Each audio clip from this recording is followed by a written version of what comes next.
자, 옆사람 인사합니다. 주님의 이름으로 사랑하고 축복합니다. 다시 한번 인사하는데 하나님께서 함께 하십니다. 하나님께서 함께 하시는 귀한 은혜와 축복이 여러분의 삶에 넘치길 간절히 축원합니다. 제가 어제 치유 수양회를 해서 목이 좀 안 좋아요. 양해하시고 오늘 말씀을 들으시기 바라겠습니다. 따랐습니다. 여호와는 나의 목자시니. 아멘. 우리가 힘들고 어려울 때, 때로는 지쳐 있을 때 늘 생각나는 것은 시편 23편의 말씀입니다. 그래서 어느 곳에 가거나 신방을 가거나 아니면 액자가 걸려있는 이 시편 23편의 말씀을 보면은 우리 마음속에 위안이 되고 힘이 되고 능력이 될 때가 많이 있습니다. 여호와는 나의 목자시니 내게 부족함이 없도다. 그가 나를 푸른 추장과 쉴 만한 물가로 인도하시고, 그리고 우리를 정말 주님께서 안위하시고 인도하신 귀한 축복의 말씀을 허락해 주셔서 우리의 삶을 안정감 있도록 인도하시는 것이 우리 주님이라고 말씀하여 주시는 것입니다. 어떤 미국에 있는 사업가가 있었습니다. 말단 사원에서 시작해서 최고 직급인 사장까지 올라갔습니다. 그런데 과중한 업무량과 그 스트레스 때문에 그는 정말 심각한 신경쇠약에 걸렸었다는 겁니다. 그래서 전문의를 찾아갔습니다. 그랬더니 전문의가 한 목사님을 소개시켜 줬습니다. 휴스턴 바로 그 제일교회의 찰스 알렌 목사님을 소개시켜 주는 겁니다. 그 목사님이 가서 자신의 상태를 이야기하고 자신의 삶을 이야기했습니다. 그랬더니만 그 목사님 처방은 백지에 글을 써줬습니다. 어떤 말씀이냐? 시편 23편의 말씀을 하루에 5번씩 의미를 깊이 새겨가면서 일주일 동안 읽으라는 것입니다. 그렇죠. 다른 처방이 아닙니다. 약을 줘주거나 아니면 다른 어떤 심리치료를 한 것이 아닙니다. 단지 시편 23편의 말씀을 바로 그 의미를 깊이 새겨가면서 그 말씀을 읽고 일주일이라는 것입니다. 그래서 하루에 5번씩 일주일만 해보라는 겁니다. 그래서 그분은 정말 자신의 삶 가운데 빼놓지 않고 그 말씀 한 구절 한 구절을 의미를 새겨가면서 그 말씀을 읽었는데, 놀라운 것은 그 이후에 안정감도 찾고 그의 삶이 새롭게 바로 시작할 수가 있었다는 겁니다. 그래서 시편 23편은 하나님 마음에 합한 다윗이 하나님께 인정받았습니다. 그런데 하나님과의 사랑의 관계, 목자와 양으로서 그 일생을 지켜주시고 보호하시고 인도하시는 하나님의 은혜가 내 삶에 늘 있었습니다. 내가 힘들고 어려울 때마다 하나님이 나를 늘 지켜주시고 목자 되셔서 나를 인도하셔서 여기까지 오게 하셨습니다. 이 고백을 하고 있는 것을 알 수가 있는 것입니다. 여러분, 우리가 우리의 삶 가운데 늘 고백하는 것은 이 고백 아닙니까? 하나님께서 우리의 삶에 지금도 함께 계십니다. 우리의 삶을 지금도 이끌어 주십니다.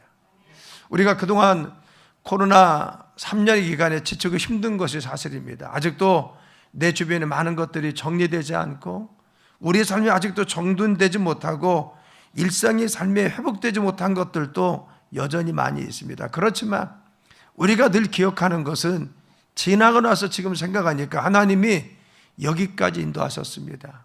그 세미한 손길이 순간순간 지켜주시고 잡아주셔서 우리의 삶을 인도하셨습니다. 이걸 고백할 수밖에 없다고 하는 겁니다. 오늘 이 말씀을 통해서 여러분 목자 되신 주님의 능력이 우리의 삶에 넘쳐 소망을 얻는 귀한 시간 되길 간절히 축원합니다. 자, 그러면 여호와 하나님 목자 되셔서 우리의 삶에 첫 번째 무엇을 말씀하십니까? 우리의 삶에 부족함이 없도록 풍족하게 채워주신다. 너희들의 삶에 부족함이 있을 때 풍족하도록 채워주시는 분이 목자 되신 하나님이라는 겁니다. 그래서 1절과 2절에 이렇게 말씀했습니다. 여호와는 나의 목자시니 내게 부족함이 없으리로다. 그가 나를 푸른 풀밭에 두이시며 쉴 만한 물가로 인도하시는도다. 여기서 부족함이 없다는 것은 무엇입니까? 그것은요, 하나님께서 목자 되셔서 우리의 삶에 어려움과 고통이 있을지라도 힘들고 어려울지라도 하나님께서는 순간순간 우리를 공급해 주시고 우리를 보호해 주시고 우리를 지켜주시고 잡아주셔서 우리의 삶에 부족함이 없도록 바로 끝을 그리고 나중을 미래를 더 함께하여 주신다는 겁니다. 여러분, 이 고백이 나왔던 배경이 무엇입니까? 다윗은 늘 쫓김의 삶이었습니다. 늘 전장에서 적군과 싸우는 치열한 싸움이 있었습니다. 그리고 또한 사울에게 쫓김받아서 그는 늘 살인의 위협을 받고 있었던 것이 그의 삶입니다. 그래서 늘 광야 속에서, 그리고 거친 사막에서, 그리고 또한 때로는 적에 들어가서 그가 자기의 죽음을 면하기 위해서 정말 힘들고 어려운 삶을 살았습니다. 그런데 그는 목자 대신 여호와 하나님이 함께 계시니까 자기의 삶에 지나고 나니까 지금 와서 보니까 부족함이 없도록 우리의 삶을 만족하게 하시고 풍족하게 채워 주시더라는 겁니다. 그래서 우리가 늘 고백하는 것은 주님이 우리의 삶에 부족함이 없도록 우리를 채워주시고 지켜주심을 믿으시기 간절히 축원합니다. 순간순간 지날 때마다 내가 장래에 대해서, 미래에 대해서, 내 앞날에 대해서 우리가 지금이 불안할지라도 믿음의 사람들이 염려하지 않는 것은 하나님이 우리의 삶 부족함이 없도록 채워주시고 인도할 줄 믿습니다. 세계적 2차 대전 직후에 연합군들은 굶주림에 시달려 있는 고아들을 모아서 바로 그들을 돌본 적이 있습니다. 근데 그 고아들이 그렇게 풍족하게 먹음에도 불구하고 따뜻한 사랑을 받음에 불구하고 그 어린아이들은 밤잠을 자지 못하는 겁니다. 그래서 여러 가지 처방을 내렸는데 처방을 내릴 수가 없었습니다. 그런데 어떤 한 심리학자가 와서 그들을 진단하고 나서 한 가지 처방을 주었습니다. 그것은 아이들이 잠들기 전에 그들의 손에 빵을 좀 들려주라는 겁니다. 그러면 그들이 잘 잘 거라는 겁니다. 정말 그 아이들에게 잠이 들기 전에 바로 그들에게 빵을 하나씩 들려줬습니다. 그런데 신기하게도 그 아이들은 빵을 바로 움켜잡고 그것을 먹으라고 준 것이 아닙니다. 그런데 그것을 잡고 편안하게 자고 평안한 잠을 자더라는 겁니다.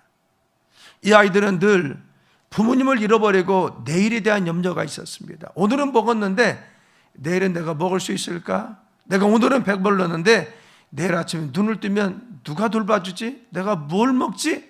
이 근심이 있었습니다. 그래서 잠을 자는 것이 너무나 불안하고 두려웠던 것이 사실입니다. 그런데 그 아이들에게 잠들기 전에 빵 한 조각 주니까 바로 이것이 내일 아침 거이다, 그리고 내일 먹을 수 있다, 이 안도감 때문에 그 아이들이 잠을 편안하게 잠들다는 겁니다. 이것이 어찌 전쟁 고아 아이들의 심리 상태만 뿐이겠습니까? 오늘날 왜 많은 크리스천들이 이 땅을 살면서도 힘들고 어렵게 쉬지 못하고 믿지 않으면서 똑같이 스트레스 받으면서 우리가 사는 이유가 무엇입니까? 그 이유는 하나님의 공급하심을 우리가 믿지 못하기 때문에 믿지 않는 사람과 똑같이 불안해하는 것입니다. 우리 믿음의 사람들은 하나님께서 어떤 상황 속에서도 우리를 지켜주십니다. 우리를 인도하여 주십니다. 우리 삶의 주님께서 풍족하도록 채워주십니다. 이 사실을 믿으면 현실의 삶이 어려울지라도, 내가 고난과 역경이 있을지라도 우리는 그 소망 가운데 살아갈 줄 압니다. 그러나 우리가 상경이 힘들고 삶이 어렵고 우리의 삶에 풍파가 닥치면 믿음의 사람들이 마음이 흔들립니다. 믿음의 사람이 말씀에서 흔들리기 시작합니다. 그래서 미래가 불안합니다. 주님 염려하지 말라, 그리고 걱정하지 말아라, 평안하라고 말씀에도 불구하고 늘 삶에 그 말씀보다 현실이 더 커 보이기 때문에 우리가 불안해하고 있다는 겁니다. 여러분, 어린아이들이 빵 한 조각을 잡고 있듯이 우리 주님 우리 곁에 계신 걸 믿으시길 간절히 축원합니다. 우리 주님은 전능자이신데 그 하나님 불안한 우리 현실 가운데 지금도 내가 너와 함께하고 있다, 나는 너를 보배롭고 존귀하게 여긴다 말씀하시며 우리의 곁에 계신 걸 믿으시길 간절히 축원합니다. 다윗은 그의 삶이 이토록 안정감을 누리고 있었던 것은 그의 삶에 주님이 늘 함께 계심을 믿었기 때문에 그렇다는 거예요. 우리가 앉을 때나 일어설 때나 누워있을 때나 우리가 일을 할 때나 내가 어느 곳에 있을지라도 주님의 함께 계심을 믿으시길 간절히 축원합니다. 두 번째는 무엇입니까? 여호와 하나님을 그가 신뢰하고 믿음으로 나갈 수 있던 것은 바로 그의 삶에 이와 같이 부족함대로 충족시켜줄 뿐만 아니라 늘 하나님이 보호하시고 지켜주시더라는 겁니다. 그래서 4절 말씀에 보면은 내가 사망의 음침한 골짜기를 다닐지라도 해를 두려워하지 않을 것은 주께서 나와 함께 하심이라, 주의 지팡이와 막대기가 나를 아니하시나이다. 아멘. 그렇죠. 우리가 일생을 살아가면서 때로는 고난도 당합니다. 역경도 당합니다. 환난과 풍파도 있습니다. 그래도 우리의 삶에 내가 원치 않는 일을 만날 때도 분명히 있다는 겁니다. 그런데 그와 같은 때 우리가 중요한 것은 무엇입니까? 우리의 삶에 나를 그 순간에도 보호하신 하나님, 나의 삶에 지금도 함께 계신 하나님, 나의 삶을 지금도 지키신 하나님, 내 등 뒤에서, 내 앞에서, 내 안에서 나를 좀 보호하시고 호위하시는 그 주님 믿으면 우리가 담대히 설 줄 믿습니다. 아프리카 어느 부족에 이런 관습이 있다고 합니다. 아이들이 성인이 되어서 성인식을 할 때가 되면은 아이들을 정글 속에 집어넣습니다. 그래서 밤새 혼자 그 정글에 있게 만든다는 겁니다. 여러분, 그 안에는요, 맹수들의 울음소리가 있습니다. 풀벌레 소리가 있습니다. 칠흑 같은 어둠 속에서 정말 두려움 속에 그 아이는 떨면서 그 밤을 지새워야 됩니다. 그런데 그 어둠 속에서 이 두려움을 참고 견뎌 이겨낸 자만이 그 다음날 성인식에 참여할 수 있는 것입니다. 그런데 이 성인식을 하기 위해서 칠흑 같은 정글에 있던 아이가 밤새 맹수의 울음소리와 그리고 또한 바스락 소리에 정말 떨고 있었습니다. 그래서 무서워 벌벌 떨었는데 아침에 어슴풀의 주위가 보일 때쯤 될 때 소스라치게 눌리는 것이 있다는 건 무엇이냐? 그 자기가 바로 가까운 곳에 자기 아버지가 완전 무장을 하고 자기 곁에 있었다는 것을 어스름폰하게 보일 때쯤에서 그걸 확인하게 된다는 겁니다. 그렇죠. 그 아이는 그래, 내가 어둠 속에 있었지만 그러나 아버지가 내 곁에 있었네. 아버지가 완전 무장해서 나를 정말 지켜줬네. 내가 두려움 속에 있는데, 내가 정말 무서워 떨었는데 그때 내가 아니었구나. 그 믿음과 확신을 심어주더라는 겁니다. 그래서 그 아이들은 이제 성인식을 치고 삶을 살아갈 때 늘 두렵지 않고 담대하게 용감하게 그의 삶을 살아가더라는 겁니다. 그렇죠. 정말 한계가 있는 아버지도 그 곁에 있으면 힘이 됩니다. 그런데 전능하신 하나님께서 우리 곁에 있음을 믿으시길 간절히 축원합니다. 다윗은 그의 삶에 그가 담대할 수 있었던 이유는 무엇입니까? 하나님이 나와 함께 계신다는 겁니다. 주님이 늘 내 곁에 계십니다. 내 곁에 나를 지켜주십니다. 눈동자같이 나를 지켜주고 인도하여 주십니다. 그래서 내가 사망염증한 골짜기를 다닐지라도 해를 두려워하던 것은 주의 지팡이와 막대기가 나를 안위하시고 나와 함께 있다는 겁니다. 하나님이 내가 어떤 상황 속에 있을지라도, 내가 어떤 처지에 있을지라도, 내가 어떤 공경에 있을지라도 그 하나님이 나와 함께 계세요. 이것이 무엇입니까? 다윗이 그의 삶을 승리하게 이끌었다는 믿음의 원동력입니다. 여러분, 시편 17편에 8절 9절 이렇게 했습니다. 나를 눈동자같이 지키시고 주의 날개 그늘 아래 감추사 내 앞에서 나를 압제하는 악인들과 나의 목숨을 누리는 원수들에게서 벗어나게 하소서. 아멘. 나를 눈동자와 같이 지키신 하나님. 여러분, 우리 신체 중에서 가장 예민한 것이 무엇입니까? 눈동자입니다. 눈꺼풀은요, 조금만 먹어도 금방 반사적으로 이와 같이 정말 그 눈밖에 내려와서 보호합니다. 눈은 가장 소중한 것입니다. 그래서 눈동자 같이 가장 소중하게 여긴다는 것. 하나님께서 날개 그늘 안에 우리를 품어주시는데 눈동자 같이 가장 예민하게 우리에게 반응하시고 지금도 역사하심을 믿으시길 간절히 축원합니다. 그래서 신명기 32장 10절에 말씀했습니다. 여호와께서 그를 황무지에서 짐승이 부르짖는 광야에서 만나시고 호위하시며 보호하시며 자기 눈동자같이 지키셨도다 하겠어요. 내가 거친 황야를 지나갈 때, 거친 황무지를 짐진하고 있을 때 여러 가지 공격들이 있고 원수들이 우리를 누르고 있습니다. 그런데 그 순간순간마다 주님께서 눈동자와 같이 우리를 지켜주시는 줄 믿습니다. 그래서 이사야서 43장에 말씀하시길 믿음의 사람들아 너는 내 것이라 하겠어요. 야곱아, 전능하신 하나님께서 말씀하시는데 바로 너를 창조한 여호와께서 말씀하시는데 이스라엘아 나는 너를 지으시니 그래서 너는 두려워하지 말라고 합니다. 내가 너를 구속하였고 내가 너를 지명에 불렀나니 너는 내 것이라 하겠어요. 하나님은요 우리 믿음의 백성들을 향해서 지금 말씀하십니다. 아무개야, 너는 내 것이라는 겁니다. 아무개야, 너는 내 소유되었다는 겁니다. 아무개야, 너는 내 자녀라는 겁니다. 자녀를 부모가 보호하듯이 하나님은 자녀인 우리를 믿음의 백성을 주님께서 말씀하시길 너는 내 것이다. 왜? 내가 너를 창조했고 만들었고, 내가 너를 구속했고 값을 주고 대신 샀고, 내가 너를 지명해서 구체적으로 아무개야 불러서 내 것으로 삼았기 때문에 너는 내 것이라고 했어요. 그리고 말씀하시기를 너는 내 것이기 때문에 네가 불 가운데 지날지라도 불이 너를 사르지 못하도록 내가 너를 지켜줄 것이고, 네가 물 가운데 지날지라도 물이 너를 사르지 못하고 침몰하지 못하도록 내 너를 지켜주리라. 아멘. 우리가 세상을 살 때 바로 이 불과 같은 시험을 만날 수가 있습니다. 불과 같은 어려움과 환난을 만날 수가 있습니다.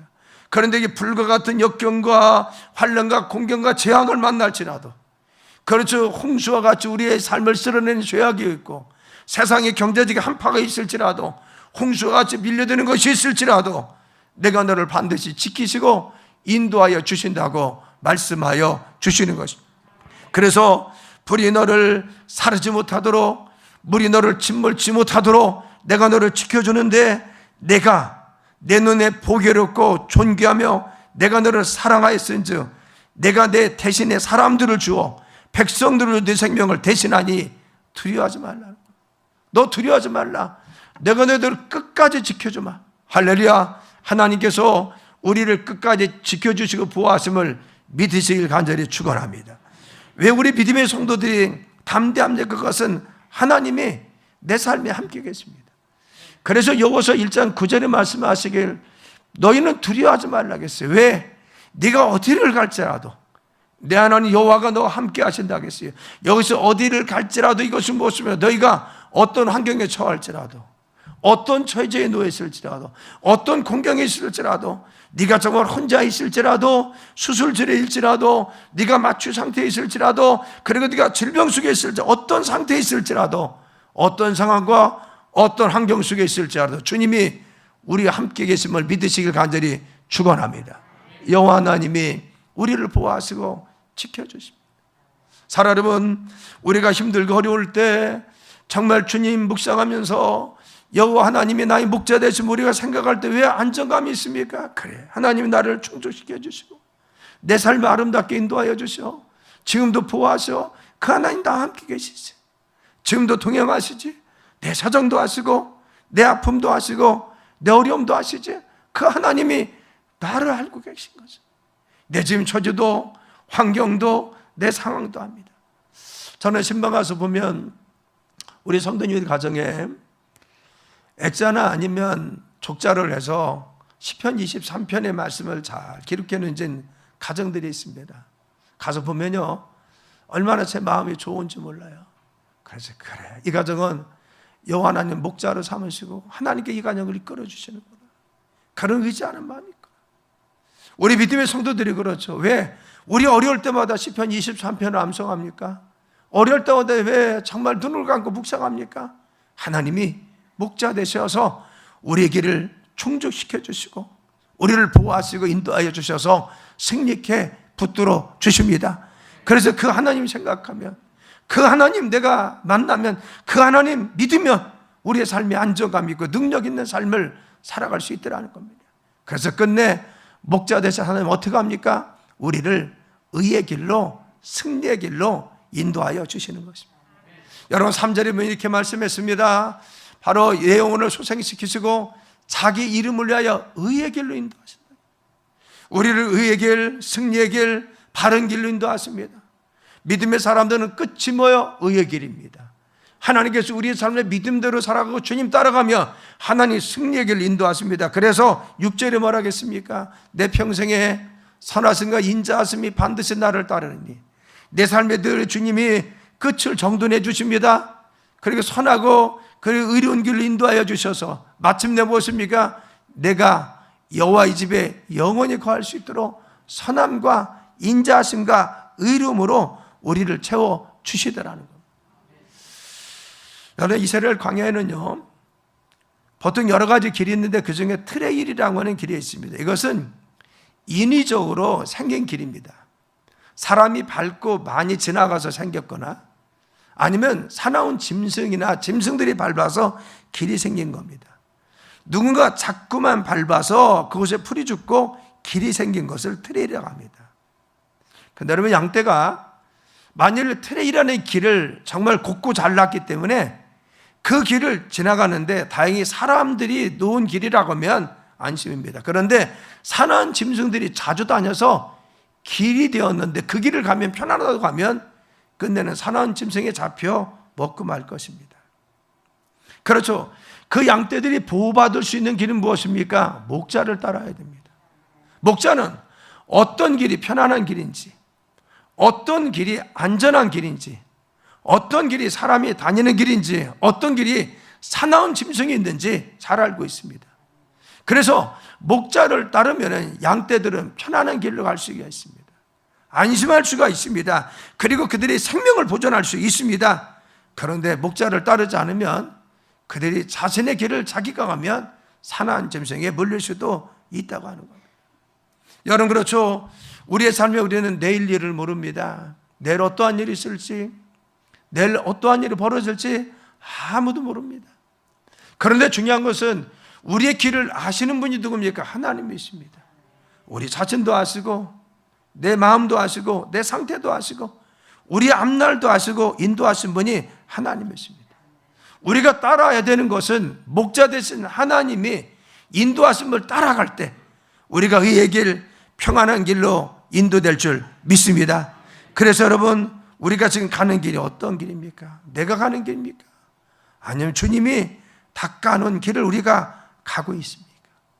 내가 선택해서 가고 있습니까? 아니면 주님이 우리의 삶을 인도해서 가고 있습니까? 우리가 늘 그렇죠. 믿음의 사람들은요, 그때는 힘들고 어려웠어요. 지나고 나서 생각해 보면, 그래, 내가 그때 어려웠는데 지나고 나니까 주님의 인도하심이었네. 하나님께서 좋은 것을 예비하시고 나를 인도하셨네. 우리가 그 순간에는 때로는 응답도 되지 않고 답답한 것 같고 상황이 불안하기도 하고, 그런데 기도하면서 주님 의지하며 갔습니다. 그런데 지나고 나면 그래, 하나님이 나를 이 좋은 길로 인도했구나, 선한 길로 인도했구나, 그걸 느낄 수가 있습니다. 아프리카에 한 선교사님이 있었습니다. 이분이 아프리카 현장에서 선교하는데 음식도 안 맞죠, 기후도 안 맞죠. 나중에는 소화장애가 온 위독한, 바로 소화장애 위장병이 걸린 겁니다. 그래서 정말 힘들고 어려운 나날을 보냈습니다. 그런데 바로 그 선교사님에게 선교비마저 끊겨진 겁니다. 선교지. 그래서 선교비를 우리가 선교사님에게 매달 정확하게 보내는 것은요, 그분들의 사역과 생활비입니다. 그게. 그런데 선교비가 오지 않는 겁니다. 하루 이틀 늦는 것이 아니라 한 달 동안 선교비가 전혀 소식도 없고 오지도 않는 겁니다. 이 선교사님이 병원 들고 힘들고 어렵고 또 소식은 없고 본국에 연락해도 정말 어려워서, 그래서 하나님 나를 버리신가? 선교를 기뻐하지 않나? 그리고는 연명한 것이 무엇이냐? 보리죽에 분유를 타서 먹으면서 30일을 견뎠습니다. 그런데 신기한 것은 30일 동안 보리죽 먹으면서 분유 먹었더니만 위장병은 나은 겁니다. 위장병은 나요. 그래서 30일 지나고 났더니만 선교비도 잘 도착했어요. 그래서 그 뒤에 선교를 하시고 나서 이제 본국에 돌아왔습니다. 그래서 바로 그 간증을 했어요. 선교복으로 합니다. 내가 지난날 동안 어려웠는데 그때 이런 일이 있었습니다. 내가 위장병 때문에 힘들고 어려웠는데 그때 마침 선교비를 한 번 해서 한 달 동안 보리죽하고 분유만 먹었는데 내가 하나님 원망도 했는데, 그러고 나서 신기하게 다 나섰는데 낫고 나니까 선교비 왔습니다. 그 보고를 했습니다. 그랬더니 그 보고 듣고 나서 어느 그 의사 선생님 성도분이 한번 찾아오시더래요. 선교사님, 제가 외람단 말씀인 것 같은데 사실 그 당시에 선교사님이 정상적인 음식을 먹었으면 그 위장병 낫지 않아서 더 악화됐을 것입니다. 그 위장병에는 보리죽이 처방입니다. 30일 드신 것이 위장병을 낫게 했습니다. 지나고 나니까 하나님이 그런 섭리였구나. 우리의 삶이 그렇죠. 때로는 힘들고 어려운 과정을 겪습니다. 그때 몸부림칩니다. 하나님께 부르짖습니다. 하나님, 정말 주님이 무슨 뜻이어서 이렇게 힘들고 어렵게 만듭니까? 그런데 그 과정을 통해서 우리는 주님을 더 가까이 가고 주님을 만나기도 합니다. 그런데 지나고 나면 하나님 나를 더 성장시키고 나를 성수시키고 내 환경을 닦으시고 준비하신 주님의 섭리와 은혜를 우리가 깨달을 수가 있습니다. 그래서 믿음의 사람들은 고난이 아니더라는 겁니다.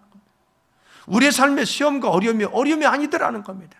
내가 믿음으로 잘 참고 바로 인내하고 믿음으로 바라보면 의의 길, 축복의 길, 승리의 길로 인도하여 주시더라는 겁니다. 그래서 우리는 소망 가운데 주님 부여잡을 수 있는 것입니다. 여러분, 잠언 3장 5절 6절이면은 너는 마음을 다해 여호와를 신뢰하고 내 명철을 의지하지 말라 했어요.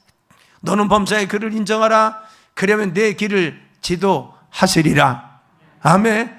너는 내 명철을 의지하지 말고 하나님 의지하라겠어요. 명철이 무엇입니까? 내 똑똑함입니다. 내 지식입니다. 내 판단력입니다. 내 과학적 상식입니다. 우리는 내가 판단해서 옳기 때문에 행동합니다. 내가 이것이 맞다고 생각하기 때문에 타당해서 하는 것입니다. 그런데 그게 명철이라고 합니다. 그 의지하지 말고 내 하나님 의지하고 신뢰하라는 겁니다. 여기서 하나님 의지하라는 것은 무엇입니까? 네 환경 가운데 네 판단 가지고만 살지 말고 하나님이 무엇을 말씀하시는지, 하나님 말씀이 어떻게 말씀하시는지, 하나님께서 순간순간 어떤 은혜를 주시는지, 어떤 감동 주시는지 하나님이 인도하시는 그 길을 인정하라는 겁니다. 왜? 하나님 우리의 길을 구체적으로 인도하여 주시는 분입니다. 그렇죠. 하나님은 순간순간에 말씀도 하십니다. 순간순간 지혜도 주십니다. 순간순간 은혜도 받게 하십니다. 순간순간 감동받게 하십니다. 그래서 내가 판단할 때 하나님의 지혜를 가지고 잘 판단할 수 있게 하는 것입니다. 명철이라는 것은요, 내가 의지해야 될 대상이 아닙니다. 과학적 지식, 상식, 내 판단력은 의지의 대상이 아닙니다.